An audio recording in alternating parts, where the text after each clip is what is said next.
Señor, en el nombre de Jesús hacemos esta oración, agradeciendo, Padre, el amor tan grande que tienes para con nosotros, Señor. Gracias por un día más de vida. Gracias, Señor, también porque nos permites nuevamente reunirnos en tu nombre, Señor, para el estudio de tu palabra. Queremos que este tiempo, Padre bendito, sea de bendición para todos los que participamos en él. Pero por encima de ese deseo, en nuestro corazón, el anhelo más grande es que tú te goces, Señor, de lo que nosotros tratamos de hacer para honrar, para glorificar tu nombre.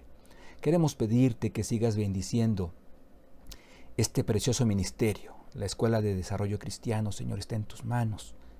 Gracias por los hermanos, Señor, por tus hijos que están al frente de este ministerio. Sigue guiándoles, sigue, Señor, llenando sus vidas de salud. A sus familias, Señor, también sígueles cuidando, preservando, Señor, como hasta este momento. Gracias, Padre, por tu intervención en nuestra vida y específicamente en esta clase, Señor. En el nombre de Jesús te agradecemos y te lo hemos pedido todo. Amén. Qué gusto que estamos una vez más juntos, disponiendo nuestro corazón para el estudio de la lección de la clase número 7 de este curso, La Historia de la Iglesia. Prácticamente hoy podemos decir que estamos iniciando con la segunda parte, esto es, ya vamos a estar hablando de una manera cada vez más detallada acerca de la persecución que sufrió, experimentó la Iglesia de nuestro Señor Jesucristo.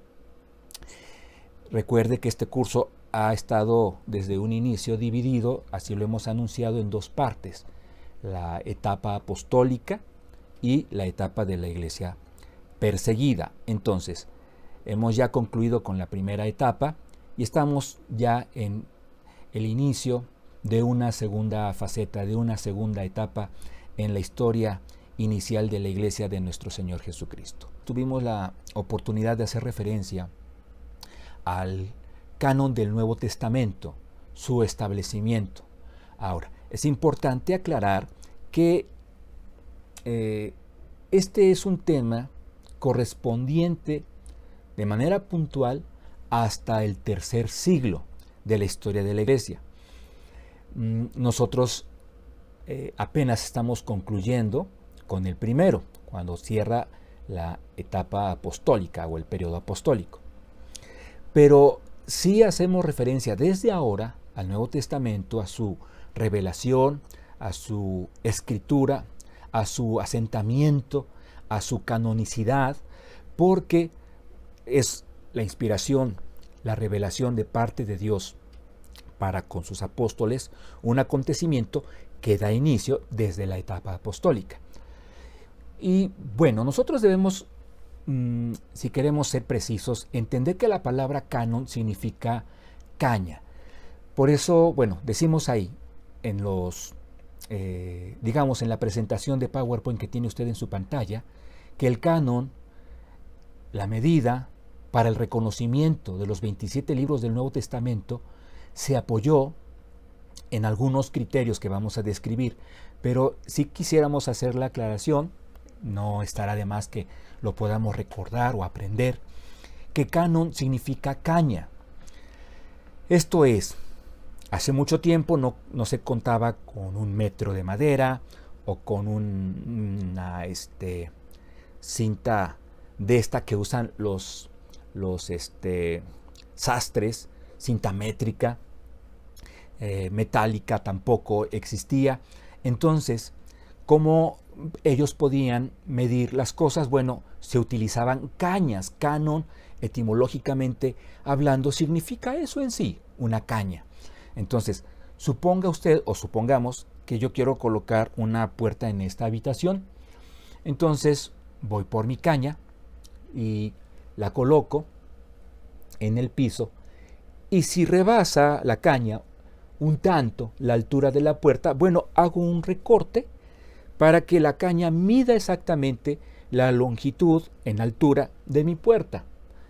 Lo mismo hago con la anchura. Voy por otra caña, queda corta la desecho, tomo otra, rebasa un poco, no importa, corto.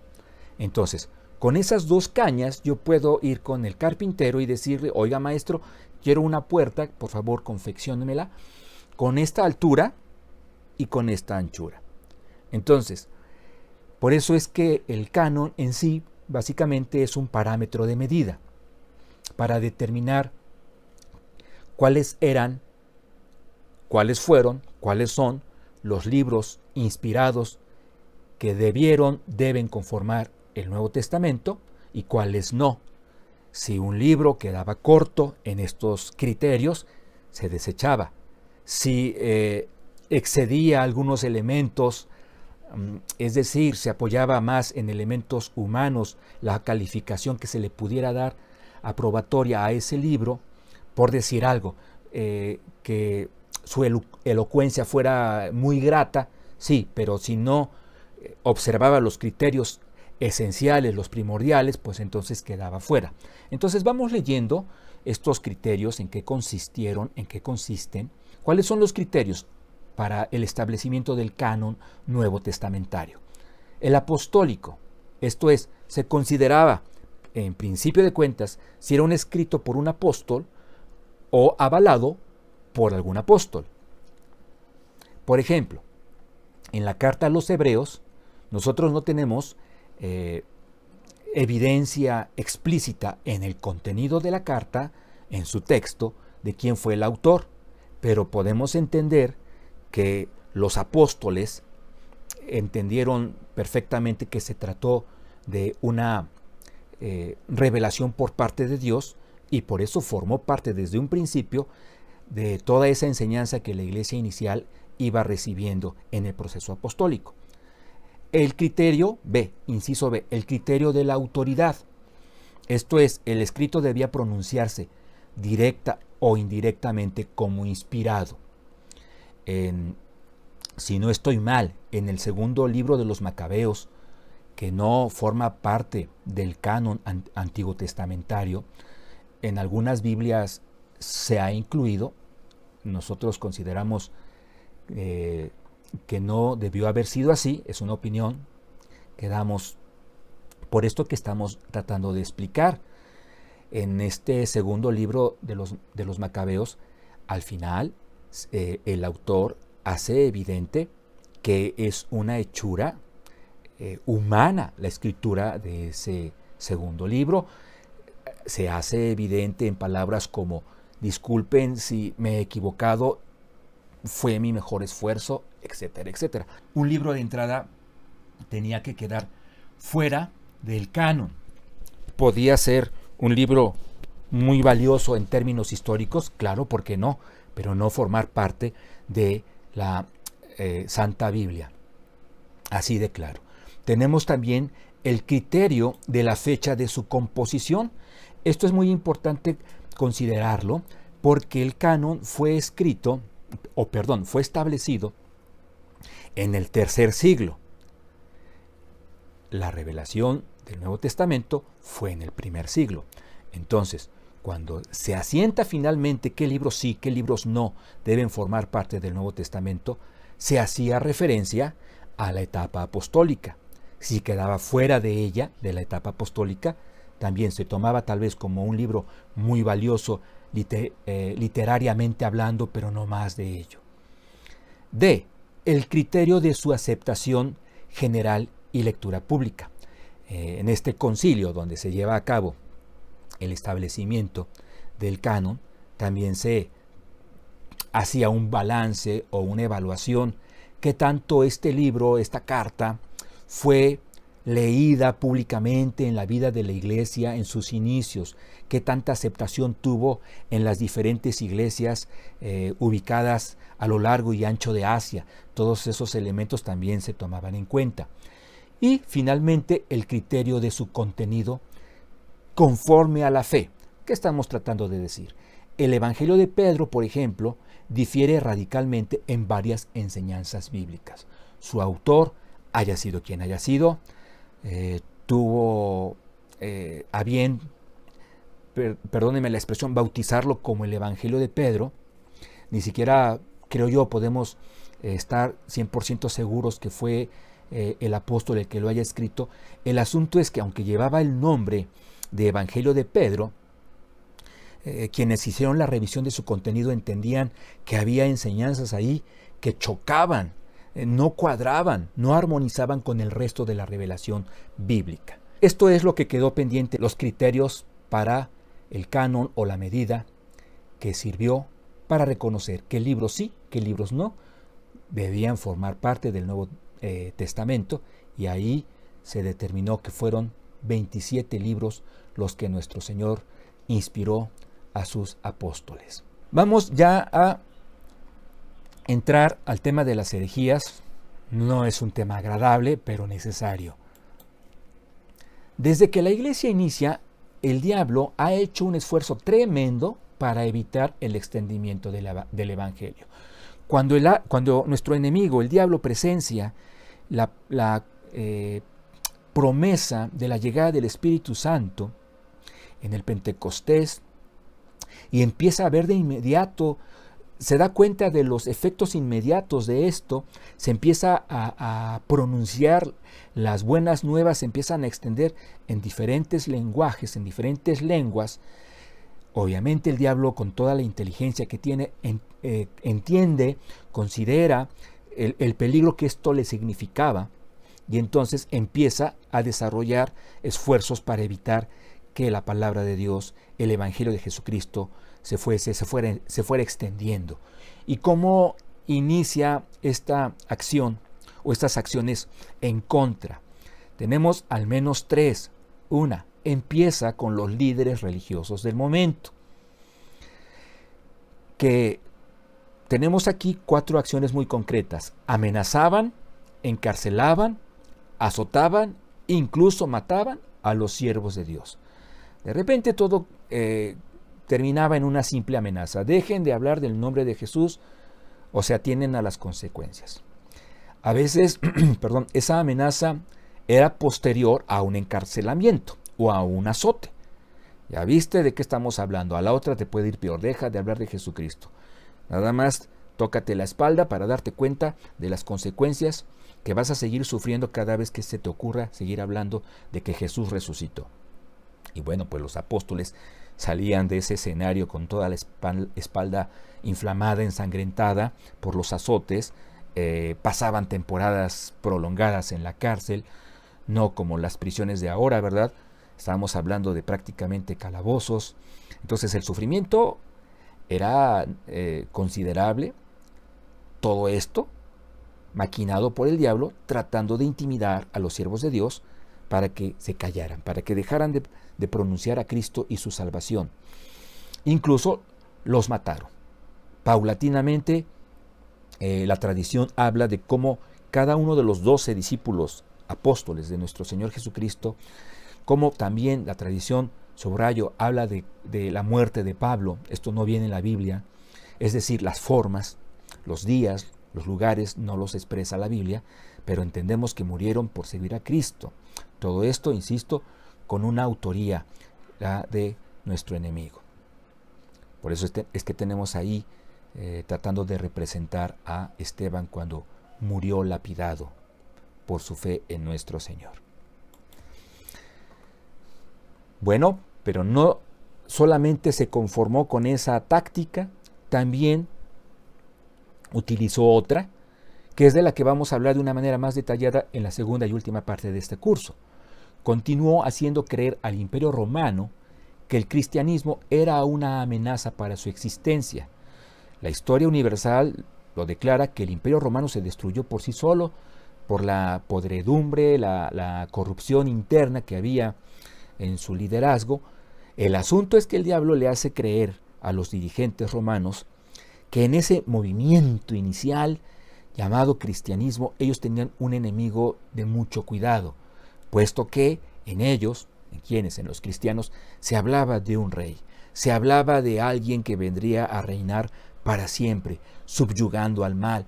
Entonces, con esa táctica, el diablo le inyecta miedo al corazón de Roma, para que Roma empezara de diferentes maneras a tratar de detener el extendimiento del Evangelio, el crecimiento del cristianismo. C, y es el tema de hoy, viendo que estos esfuerzos, lejos de destruir el extendimiento del Evangelio, lo hacían más intenso. O sea, cuando el diablo se dio cuenta de que con estos esfuerzos lo que pasaba es que la fe se confirmaba en los creyentes verdaderos, se seguía proclamando a Cristo, cuando se da cuenta de que con estos esfuerzos se provocaba un efecto contrario para él, entonces desarrolló otra estrategia. Estrategia tan efectiva que hoy, y subrayemos eso, hoy la sigue utilizando. La estrategia de la persecución no la ha hecho a un lado. El enemigo de nuestras almas la tiene en su agenda. Pero nada como esta estrategia para la efectividad en sus métodos para detener la proclamación del Evangelio de Cristo Jesús. Su muerte, su resurrección, para dar vida eterna al pecador, un mensaje que el diablo odia, que no quiere que se conozca. Desarrolla una estrategia para detener la difusión de las buenas noticias, de las buenas nuevas del Evangelio, el Evangelio de Jesucristo. ¿Y de qué estamos hablando? La estrategia consiste en corromper el mensaje del Evangelio. ¿Ok? No lo puede detener, pero sí lo puede adulterar, lo puede alterar, lo puede corromper. Y lo hace. No decimos lo hizo, lo hace en gran medida filtrando herejías. Ok, sí lo hizo, pero la cosa es que lo sigue haciendo. No lo sigue intentando, lo sigue haciendo con mucha efectividad, con mucha aceptación por parte del hombre sin Cristo. Lo hace en gran medida filtrando herejías. De esa manera, seguimos leyendo y vamos comentando, de esa manera deja de preocuparse él por su expansión, el Evangelio. Pues siendo un mensaje diluido, un mensaje desvirtuado, un mensaje alterado, da prácticamente lo mismo como si no fuera proclamado. ¿Por qué? Porque de alguna forma, en cierto nivel, lo que se está proclamando, lo que se puede estar proclamando es una mentira. Entonces, la mentira no transforma el corazón pecador, por lo cual entonces el diablo queda tranquilo. Alteramos, corrompemos el mensaje, filtrando mentira, un poco de levadura, no olvidemos, leuda toda la masa, la fermenta, la echa a perder, la fermenta, vamos a decirlo así, a toda. Entonces con eso, dice él, es más que suficiente. Aunque llegue, va a llegar sin el impacto que tiene la verdad de Cristo, sin el impacto que tiene el Evangelio transformador de nuestro Señor Jesucristo. Nosotros no podemos salvarnos de nuestra situación pecaminosa por nosotros mismos. Hemos de confiar en lo que Jesucristo hizo en la cruz. Hemos de confiar en que la tumba que contuvo temporalmente a su cuerpo no le resistió. Cristo resucitó. Esas verdades son las que transforman o pueden transformar a quien lo cree, a la persona que está muerta en sus pecados. Vamos a seguir. Etimológicamente hablando, herejía proviene de la palabra latina hereticus, que significa opción. Ahora, el latín tiene a un papá que es el griego, vamos a decirlo así. Considerando su origen griego, de la palabra herejía estamos hablando, que es airesis, vemos que el significado es elección, decisión, o sea, no pierde su connotación. Tenemos ahí entonces tres palabras que no debemos perder de vista para entender bien lo que es un hecho herético. Opción, elección, decisión. Tengo una opción, elijo, decido sobre ella, sobre las opciones. Vemos ampliamente un ejercicio volitivo entonces, es decir, donde participa la voluntad humana. Antes de que leamos la segunda carta del apóstol Pedro en su capítulo 2, el versículo 1, subrayemos esto. Un hereje no puede serlo por ignorancia. Es decir, a lo mejor sí dice una herejía, pero esto puede ser por ignorancia. Y aquí estamos tratando de hablar del que lo es, sí por una ceguera espiritual, pero entendiendo perfectamente qué es lo que está haciendo. Entonces, por eso es que decimos que en la herejía hay un ejercicio en donde está participando la voluntad humana. Vamos a leer lo que dice la segunda carta del apóstol Pedro, capítulo 2, versículo 1. Dice la palabra de Dios: pero hubo también falsos profetas entre el pueblo, como habrá entre vosotros falsos maestros. Una persona ignorante no se establece como alguien que va a poder enseñarle a otras personas. Por eso decimos, aquí hay un acto de la voluntad inmerso, directamente participativo. Vuelvo al inicio. Pero hubo también falsos profetas entre el pueblo, como habrá entre vosotros falsos maestros, que introducirán encubiertamente, vea cómo está la voluntad aquí involucrada plenamente, van a introducir estos falsos maestros encubiertamente herejías destructoras, y aún negarán al Señor que los rescató, atrayendo sobre sí mismos destrucción repentina. Pero aquí sí estamos hablando de que está incluido el factor de la enseñanza, el factor de encubrirlo, esconderlo. Estamos entonces entendiendo que en las herejías hay un deseo de destrucción. Claro, porque provienen de nuestro enemigo, el diablo, el cual, ¿verdad?, no ha venido sino para robar, matar, destruir. Y concluimos entonces, a partir de la definición de herejía, lo siguiente. Esto es, se considera como hereje a quien elige, decide, opta por conceptualizar, es decir, idearlo, aceptarlo, enseña, más aún lo enseña, y obviamente pues ya como consecuencia lo practica. ¿Qué? Un concepto contrario a una verdad bíblica en particular. Vuelvo a leer entonces. Esto es, se considera como hereje a quien elige, decide, opta por conceptualizar, enseñar, practicar un concepto contrario a una verdad bíblica. ¿Qué diferencia sustancial entonces podríamos entender que existe entre lo que es la herejía y la apostasía? Porque son dos situaciones espirituales tristes, condenatorias, pero hay una diferencia importante, hay varias, entre ellas dos, entre lo que es una herejía, que es de lo que estamos hablando hoy, y lo que es la apostasía, que es de lo que vamos a hablar.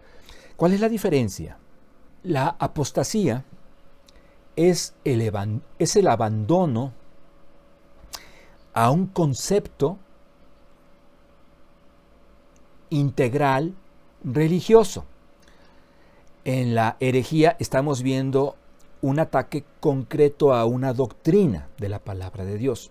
En la apostasía, la persona, ¿verdad?, dice: yo ya no quiero saber nada del cristianismo, apostata del cristianismo, de todo el concepto que le encierra al cristianismo.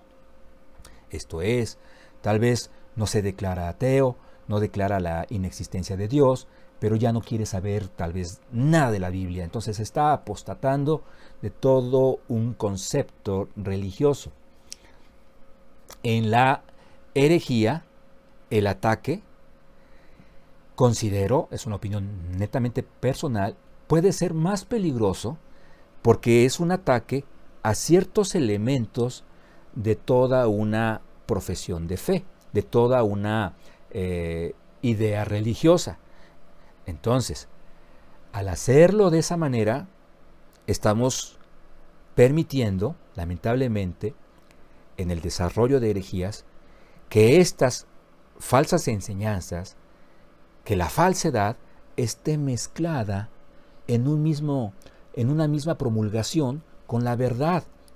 Entonces, Esto es más peligroso porque si a mí me llega una persona hablándome con verdades de la palabra de Dios, pero también por ahí con algunas cosas incluso que contradicen a la palabra de Dios, y yo no conozco los fundamentos de la palabra de Dios, las doctrinas básicas, entonces para mí es natural, es normal mezclar la verdad con la falsedad. Y entonces estamos hablando de un mensaje corrupto, una práctica religiosa apoyada en enseñanzas corrompidas. Necesitamos distinguir lo bíblico de lo no bíblico y de lo antibíblico. Estamos hablando de 3 situaciones posibles: lo bíblico, lo no bíblico y lo antibíblico. Si estamos hablando de herejías, necesitamos tener en cuenta bien estas 3 situaciones probables. Le voy a poner un ejemplo.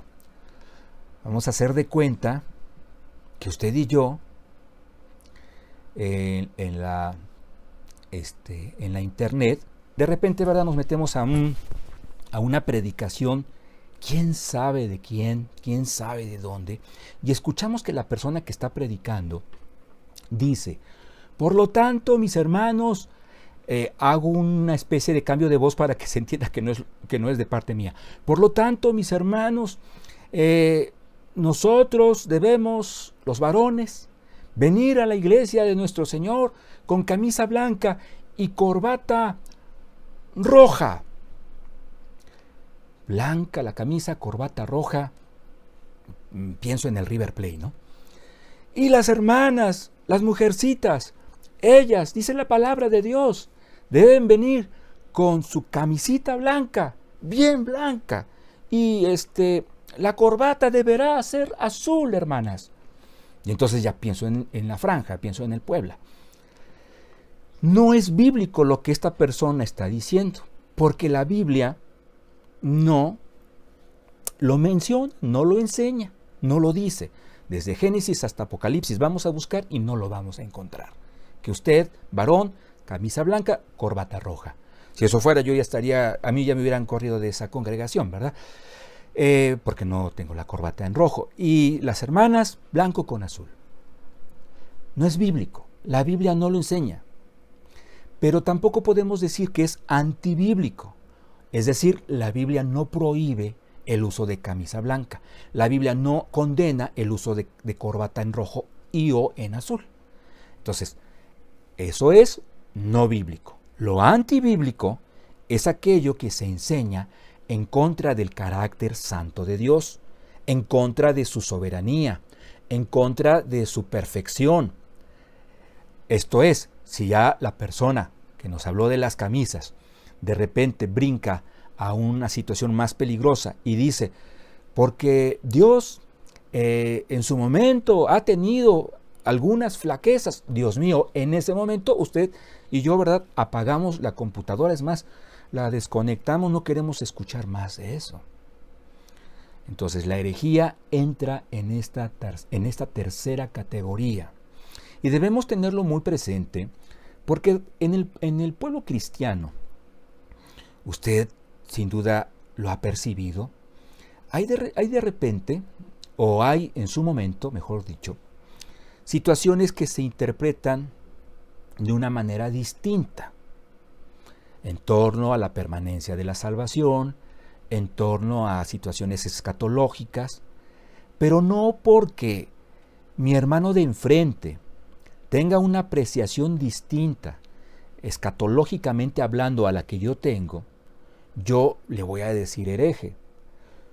Sobre todo si percibo que él tiene cierto apoyo bíblico para creer, entender lo que está creyendo, entendiendo, y de su parte para conmigo también. No, herejía es cuando ya estamos hablando de un ataque artero a la santidad de Dios, a la perfección de Dios, al amor de Dios. Cuando por ahí alguien le hable de que de repente el amor de Dios ha tenido sus accidentes, usted de inmediato detecta esto es una herejía y o cambia de conversación, o cambia de canal, o cambia de lo que tenga que cambiar. Mira, hermano y amigo que nos está acompañando, voy a presentar el logotipo. En la pantalla usted va a ver un logotipo, una marca muy conocida. Usted dígame, ¿es verdadero o es falso? Conserva una estructura que, si no observamos bien, podríamos creer que se trata del verdadero. Pero dado que usted conoce el tipo de letra, exacto, es falso. Porque el tipo de letra se mantiene. El rojo carmín se mantiene, el fondo blanco se mantiene. ¿Pero qué falló? En lugar de amarillo, teníamos ahí el color verde. Entonces, vea cómo nosotros, con el conocimiento que cada vez Dios nos permita ir desarrollando de su bendita palabra, nos será más fácil entender. ¿Sabes que esa enseñanza se parece a lo bíblico, pero no lo es? Suena bíblico, pero no es bíblico. Es más, si me apuras, es antibíblico. Entonces, si yo le digo, ¿puede usted hacer su depósito también en esta tienda? Va a decir, es un establecimiento, decimos, ¿verdad? Cariñosamente, patito, falso, que trató de parecer al auténtico, al verdadero, pero con un elemento fue suficiente para usted decir, no, yo aquí no entro, porque para ese caso mejor que hagan su propia marca, sus propios productos, etc. Y no la mezcolanza, perdón la expresión, y no el revoltijo, no juntar, unir, tratar de unir lo verdadero, lo puro, con lo falso, con lo corrompido. Leemos entonces, las herejías tienen al menos 2 puntos en común. ¿Sobre qué se sostienen esencialmente las herejías? Si usted quiere hacer un estudio concienzudo de ellas, se va a marear, sobre todo porque son varias, pero encontramos factores en común. Los más importantes, creemos, son estos 2 que ve usted en su pantalla. Las herejías tienen al menos 2 puntos en común, 2 pilares donde se cimentan. El primero, desvirtúan a la persona de Jesucristo y o deforman, minimizan su obra salvífica. Desvirtúan a Jesucristo, como lo vamos a ver con detalle un poquito más adelante, y si no a Él, a su obra salvífica en la cruz, resucitando al tercer día.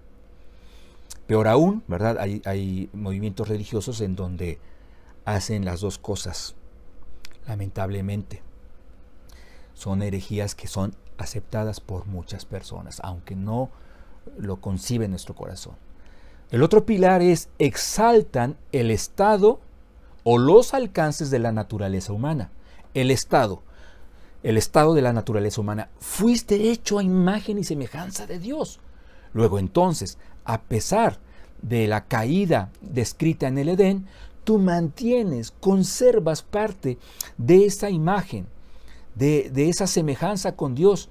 Por lo tanto, empieza a desarrollarse, ¿verdad?, una exaltación hacia la figura humana, hacia la persona humana, hacia la naturaleza humana. Esto es, si tienes parte de la esencia de Dios, su imagen, su semejanza, y Dios salva, luego entonces tú tienes un factor que puede contribuir a tu propia salvación. Vea la sagacidad con la que esto se puede desarrollar. Claro, si yo se lo digo así, de entrada usted rechaza este concepto, pero esto se empieza cada vez a maquillar de una manera más precisa, y dicho con todo respeto para todas las damas. De repente el contraste entre un rostro lavado y un rostro muy maquillado es muy grande. Entonces, aquí a esta herejía se le trata de maquillar, vamos a pintarle más la ceja, resalta más las pestañas, colócale el bilet hasta acá para que se le vean los labios carnosos, de tal manera que pueda ser aceptada esta falsedad. Exalta, le digo, el estado de la naturaleza humana o sus alcances. Sí, eres un vil pecador, pero, ni te imaginas, observando este proceso religioso, puedes llegar a ser un Dios, con todas sus implicaciones. Esto es, gobernar un mundo todo su desarrollo, porque has alcanzado un nivel espiritual del cual es posible, o el cual es posible que tú logres observando todo esto. Sí, yo sé, yo entiendo que con una audiencia tan hermosa, en su mayoría, ¿verdad?, creyentes, en su mayoría miembros de la familia Torrefuerte, esto simplemente para ustedes es fácil de detectar como una falsedad, pero hay una religión que esto último que acabo de mencionar lo cree, lo enseña, vive conforme a ello, y es una religión muy poderosa, muy numerosa, muy extendida a lo largo del mundo.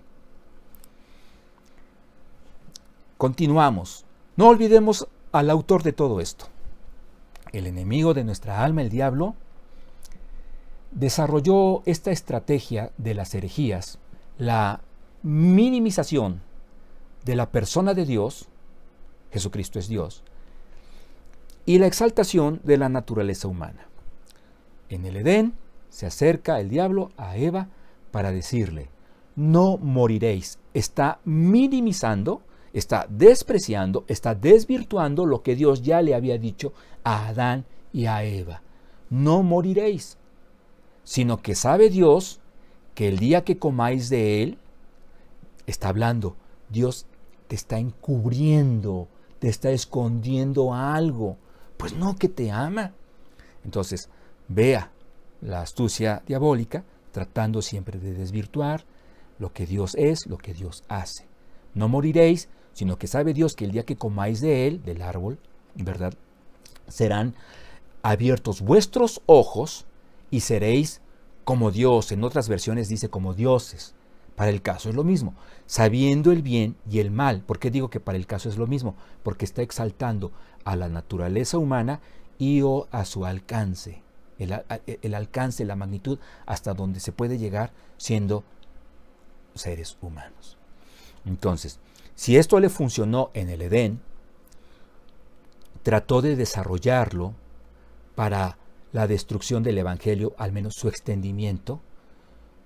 Dios en su fidelidad, Cristo en su fidelidad, mantiene viva su iglesia, la mantiene fuerte, la mantiene protegida, la mantiene extendiendo el plan de salvación, pero el diablo también se mantiene tratando de filtrar, mantener, fortalecer, desarrollar herejías dentro de la enseñanza de la iglesia para poder entonces hacer del mensaje de la Biblia algo ineficaz para la transformación de un corazón. El corazón solamente se transforma con la verdad de Cristo. Somos pecadores, debemos arrepentirnos, reconocer el señorío de Jesucristo, reconocer su salvación, aceptar esa salvación por fe, entendiendo que somos incapaces de salvarnos a nosotros mismos. Los hombres siempre han estado enamorados de sistemas religiosos que prometen la salvación por medio de buenas obras. Ay, no, es que yo cómo voy a dejar mi religión, viene desde mis abuelos, no sé, creo que desde mi tatarabuelo, de mis abuelos, de mis padres, se enamoran, ¿verdad?, del concepto religioso que le promete o les prometen estos sistemas religiosos salvación por medio de buenas obras. Y las herejías son los pilares de estos sistemas. Ebionismo, una herejía desarrollada en el primer siglo. Vamos a hablar de dos para concluir. ¿Por qué? Porque cada etapa, cada periodo de la iglesia sufrió diferentes tipos de herejías. Y en el primer siglo, el que se acaba de concluir, en la primera parte del curso, se tuvieron estas dos, el ebionismo y el docetismo. En el primer siglo ambas. El ebionismo. Su nombre, hay polémica en cuanto a la explicación de su nombre, de su origen, hablando del nombre, porque algunas personas consideran que Ebión fue uno de los líderes de esta herejía, tal cual hemos de decirlo, y otros dicen que no hubo tal liderazgo, sino no hubo una persona al frente de esto como tal, sino que ebionismo, o Ebión, mejor dicho, significa pobre. Y en el concilio de Nicea, hablando ya del siglo III, año 325 aproximadamente, se les bautizó, vamos a decirlo así, a todos ellos con este término, los ebionistas, los pobres de entendimiento, los pobres porque no saben ni lo que están diciendo ni lo que están creyendo. Bueno, como sea, ¿qué es lo que decían y creían? Surge en Palestina. Por ende, estamos hablando de que eran judíos, más aún judíos, algunos con el título de cristianos. La mayoría daba reconocimiento a Jesucristo en su comportamiento. Oye, Jesús, el hijo del carpintero, ¿era buena persona? Ah, no, sí, claro. Enseñaba bonito, hablaba bonito, hacía llorar a la gente, es decir, la conmovía con la palabra de Dios, dio de comer.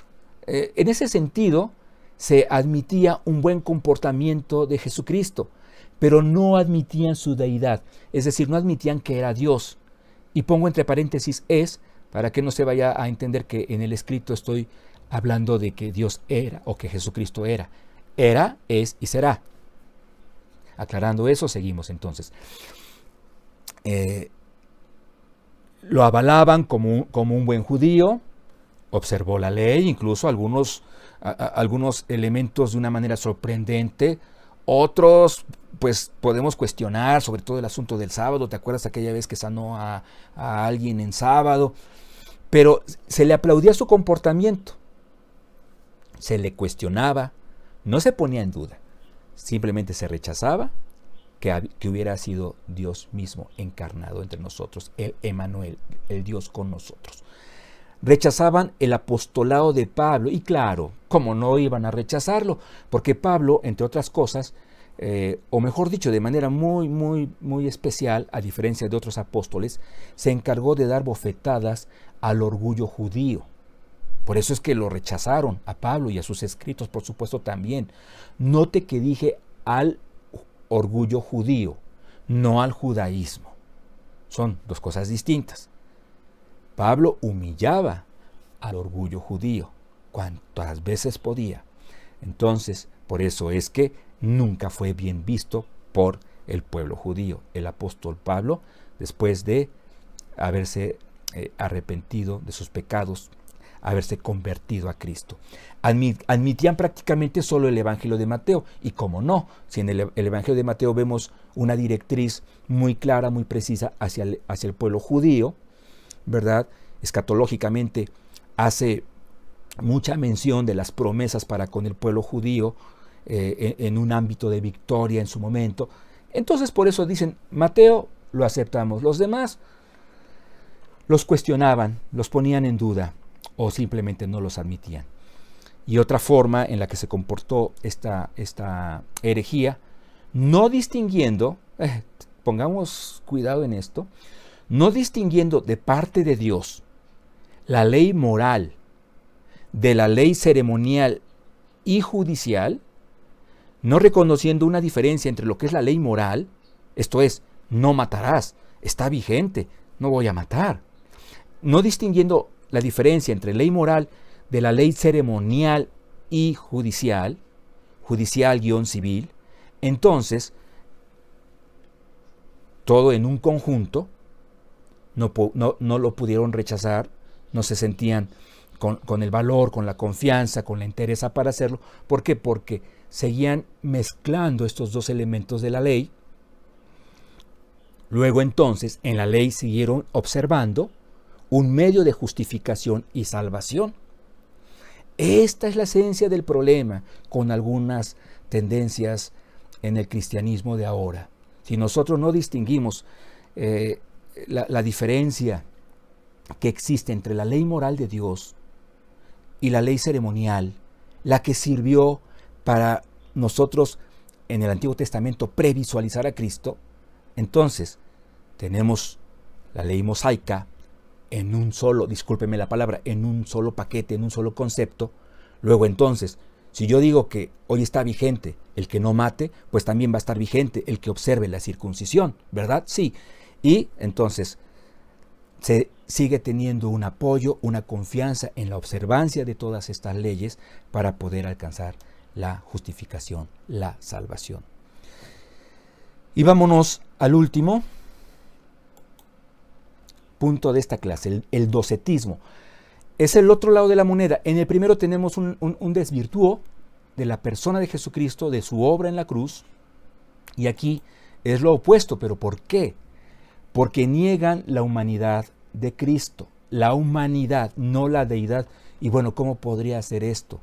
Es que el argumento es, Jesucristo es Dios, o Jesús es Dios, más precisa, de forma más precisa. Jesús es Dios.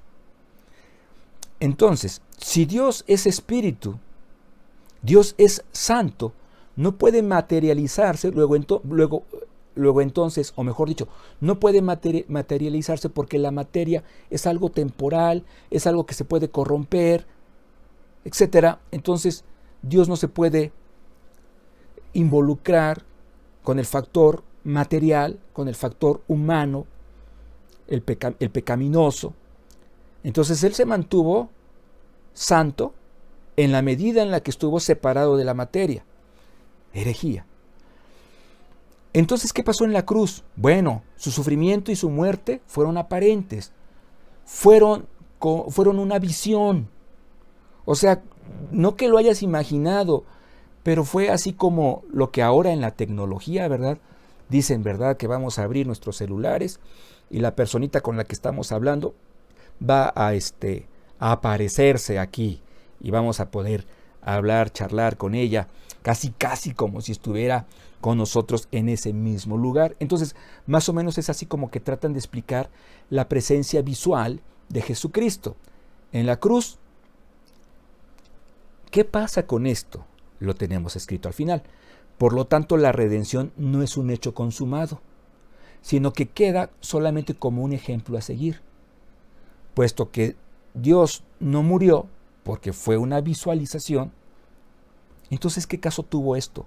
Que tú veas que para aspirar a la vida eterna tienes que hacer como Jesús te mostró que puede suceder en tu vida. ¿Qué? Que mueras a ti mismo, que mueras al pecado. Sí, debemos morir al pecado, pero no podemos morir al pecado sin la intervención plena del Espíritu Santo en nuestra vida. ¿Y cómo llega el Espíritu Santo a morar en nosotros? ¿Cómo llega Dios a morar en nosotros? Cuando le reconocemos en Jesucristo, al autor de nuestra vida, sí, claro, pero también al autor pleno de nuestra salvación. ¿Y cómo consiguió la salvación? Muriendo en lugar mío, literalmente muriendo. Por eso es que se encarna, para poder morir como yo hubiera tenido que morir. Estamos concluyendo de esta manera, hermano, hermanita, amigo, amiga, la exposición de la lección número 7 de este curso, la historia de la iglesia. Ya estamos hablando de la iglesia perseguida, porque si usted se da cuenta, la persecución no necesariamente o no exclusivamente es desde el punto de vista físico, sino también desde el punto de vista espiritual. Y vea cómo se ha movido el diablo desde el inicio de la iglesia con tal de destruir el extendimiento de la verdad. Demos gracias a Dios de que por su misericordia, por su gracia, usted y yo conocimos el camino de la verdad, que es Cristo Jesús, y hemos recibido esa salvación que es en Él a través de la fe. Muchísimas gracias por su participación en la clase. Vamos a hacer una oración para concluir y si Dios permite, nos estaremos viendo pronto. Señor, en el nombre de Jesús te damos gracias por este tiempo que hemos podido disfrutar juntos. Y cuando decimos juntos, no nos referimos exclusivamente a, como hermanos, como amigos, el haber podido estudiar este tema, sino el saber que aunque nuestros ojos físicos no te ven, tú, Señor, te hiciste presente en este tiempo también. Porque, Señor, pues amas a tu iglesia y tú deseas que nos anclemos en tu palabra, que nos cimentemos en ella para seguir creciendo en tu conocimiento, seguir sobre todo creciendo en el amor a ti, Señor, y de esta forma ser testigos fieles del Evangelio de Cristo Jesús. Te amamos, Señor. Gracias una vez más. En Cristo Jesús oramos. Amén. Que el Señor le bendiga mucho. Hasta pronto.